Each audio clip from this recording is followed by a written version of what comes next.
Balakrishna 100వ cinema Gautami పుత్ర శాతకర్ణి విడుదల సందర్భంగా అభిమానులు అందరిలోని పండగ వాతావరణం నెలకొంది. మామూలుగా ఉభయ గోదావరి జిల్లాలో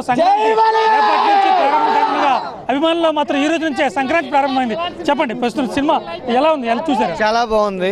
బాహుబలి మగధీర తలదన్నిలాగా ఉంది. దానికి దీనికి పోలిక లేదు.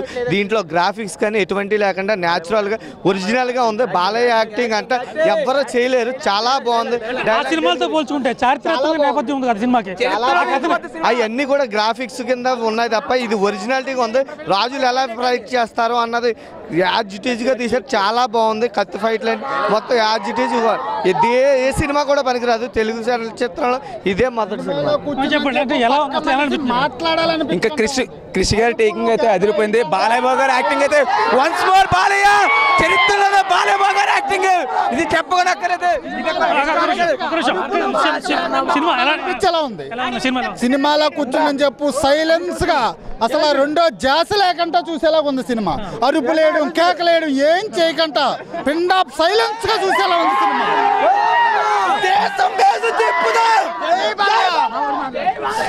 అతి తక్కువ కాలంలో ఇది 90 రోజుల్లో ఈ చిత్రం ఇంత తక్కువ కాలంలో ఆశ్చర్యపడేలా ఉంది అందరికి కూడా. ఏ గ్రాఫిక్స్ లేకుండా న్యాచురాలిటీలతో ఇంత ఘనంగా ఈ విధంగా తీసిన 100వ చిత్రాన్ని తగ్గట్టుగా ఉందన్నమాట బాలయ్యకి. బాలకృష్ణ ఒక రకంగా రిస్క్ చేయడం చెప్పుకోవచ్చు. అంటే ఈ రకమైన చారిత్రక నేపథ్యం ఉన్న సినిమా నేపథ్యం. ఓకే బాలయ్య గారికి రిస్క్ చేయడం ఇది వెనతో పెట్టిన విద్య. ఈ విధంగా చారిత్రాత్మక ఎన్నో సినిమాలు తీశారు.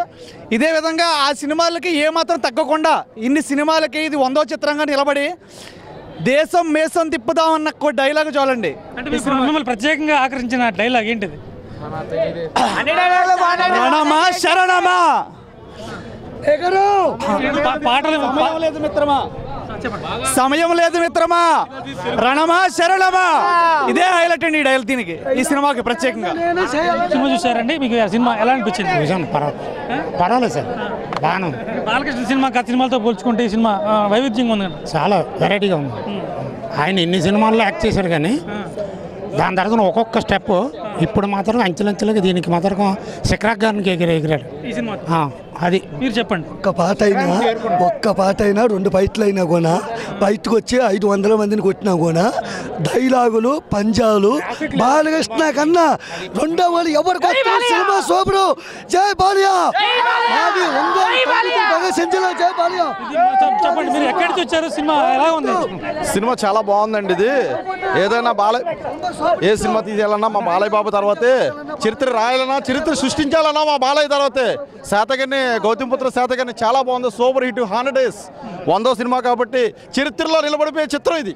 అంటే మీకు మమ్మల్ని ప్రత్యేకంగా ఈ సినిమాలో ప్రత్యేకంగా మిమ్మల్ని ఆకట్టుకున్న అంశాలు ఏమన్నా అంటే చారిత్రాత్మక నేపథ్యం ఉన్న సినిమా. అంటే గౌతమిపుత్ర శాతకర్ణి అంటే చాలా మంది మన ఆంధ్రులకు తెలియని వ్యక్తి. అటువంటి వ్యక్తిని తెరకు పరిచయం చేయడంతో పాటు రాష్ట్ర ప్రజానికి పరిచయం చేస్తున్నారు. ఆయన ఎలా ఆ పాత్రకి ఎలా సరిపోయాడు? పాత్రకి 100కి 100% మన బాలయ్య గారు సరిపోయారు కరెక్ట్గా. చాలా బాగుంది సినిమా, చాలా హిట్, సూపర్ హిట్ అండి. చూసుకుంటే గౌతమిపుత్ర శాతకర్ణి అభిమానులు మాత్రం చాలా సందడి వాతావరణం నెలకొంది. ఎట్టి పరిస్థితుల్లో బాలకృష్ణ 100వ సినిమా గౌతమిపుత్ర శాతకర్ణి తీయడం మా అందరి అదృష్టంగా భావిస్తున్నాం. అలాగే ఈ సినిమా ఖచ్చితంగా సూపర్ హిట్ అయి తీరుతుందని చెప్పి అభిమానులందరూ ఆశాభావం. తూర్పుగోదావరి జిల్లా. For more updates, please subscribe 99 TV Telugu.